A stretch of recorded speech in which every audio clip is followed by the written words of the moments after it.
Cześć, witam Was serdecznie w mojej kuchni. Zapraszam dzisiaj z okazji Tłustego Czwartku na oponki. To klasyczne oponki z serem, czyli właśnie to, co odróżnia oponki od pączków, które przygotowuje się bez dodatku twarogu. Moje oponki są o tyle proste do przygotowania, że wyrastają nie na drożdżach, a na sodzie oczyszczonej, którą dodaje się do ciasta. Zobaczcie, jak prosto można je przygotować. Można przygotować je zarówno z mąki białej, jak i, tak jak ja, z mąki orkiszowej wymieszanej z mąką pszenną razową, dzięki czemu są o niższym indeksie glikemicznym, troszeczkę bardziej dietetyczne, troszeczkę zdrowsze. Zapraszam Was gorąco, zobaczcie, jak je zrobiłam. Dajcie mi znać, co wolicie, czy pączki, czy oponki i zajrzyjcie na pozytywnakuchnia.pl po więcej przepisów kulinarnych.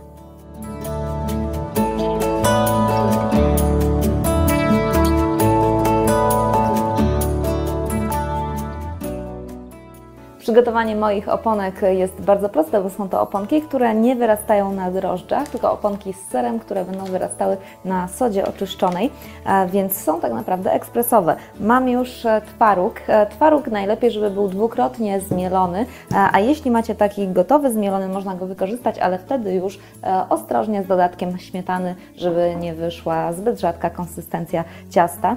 Twaróg jest, do tego w tej samej dokładnie ilości mąka. Mąkę można przesiać, ale ekspresowo można sobie odpuścić. Do tego cukier. Wanilia, można też zastąpić ją skórką startą z cytryny albo sokiem z cytryny. Sok z cytryny tak czy owak też jest tutaj przydatny, dlatego że trzeba czymś aktywować sodę. Ja akurat sodę aktywuję za pomocą octu. Mogłam go sobie już wcześniej odkręcić. Położę tą łyżeczkę na dnie miski, nic jej się nie stanie. Ten ocet jest taki ciemny, bo to jest ocet czerwony. Oczywiście można też zwykłym spirytusowym albo białym winnym. To jest ocet akurat czerwony winny.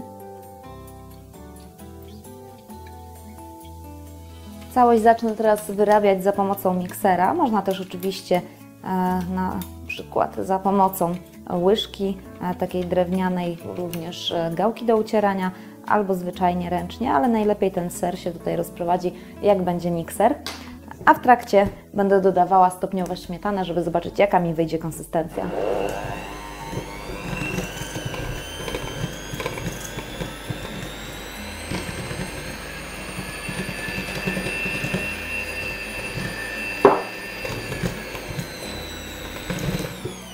Teraz trzeba rozgrzać też sobie smalec, można go zastąpić ewentualnie olejem. Trzeba go rozgrzać, ale oczywiście nie może być rozgrzany za mocno, żeby się oponki nie przypalały. Ja rozgrzewam tak, że na średnim palniku ustawiam płomień dokładnie na połowę mocy. Opcjonalnie można tutaj dodać jeszcze do tego ciasta jedno jajko, chociaż nie jest ono konieczne. Konsystencję można regulować dodatkową śmietaną, zwłaszcza jak ktoś z Was ma alergię na jajko.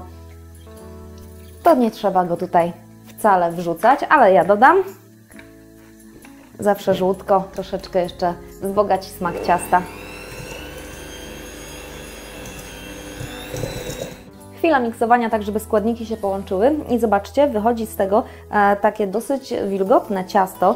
Trzeba po prostu z zewnątrz delikatnie obtoczyć je mąką, żeby się dobrze wałkowało, ale trzeba też wałkować szybko. Ja mam to ciasto troszeczkę ciemniejsze niż wyjdzie zapewne Wasze, bo użyłam mieszanki mąki orkiszowej i mąki pszennej razowej. Wy możecie dodać oczywiście zwykłą mąkę tortową.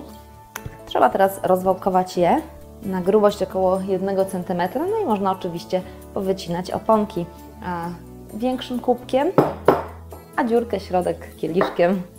I rozpoczynam wycinanie oponek. Oponek powinno wyjść z tych proporcji około 12 sztuk, ale może się okazać, że będzie troszeczkę więcej, ale to przecież tym lepiej. Teraz przede mną najtrudniejsze zadanie, bo trzeba usmażyć te oponki. Trzeba je smażyć z obu stron na taki złocisty kolor. Nie można w zbyt nagrzanym oleju, bo będą surowe w środku. Nie można w zbyt mało rozgrzanym, bo się spalą z wierzchu. Na początek jest warto włożyć jedną i sprawdzić, czy faktycznie jest olej dobrze rozgrzany, jeśli nie macie termometru. Smażenie z obu stron. Smażenie takie, żeby one się usmażyły na taki złocisty kolor. Nie mogą być za mocno przypieczone, bo to już jeszcze bardziej niezdrowo, chociaż w końcu mamy tłusty czwartek. Pamiętajcie tutaj smażenie na patelni, dlatego że to są ciężkie oponki z serem i one idą na dno, więc w garnku nie ma sensu. Trzeba je też osączać po wyjęciu z tłuszczu na papierowym ręczniku, żeby nadmiar tego tłuszczu po prostu, żeby się go pozbyć. Nie pozostaje nic innego, tylko dekoracja. Moja w najprostszy sposób, czyli cukier puder przesiany przez sitko. Można oczywiście też polukrować, można polać polewą na przykład z czekolady i udekorować jeszcze różnymi dekoracjami cukierniczymi, na przykład kolorową posypką. Dajcie mi znać, jak Wam się udały oponki. Pokażcie Wasze dekoracje oponek. Życzę Wam udanego tłustego czwartku. Dzięki za uwagę. Do zobaczenia w kolejnych filmach.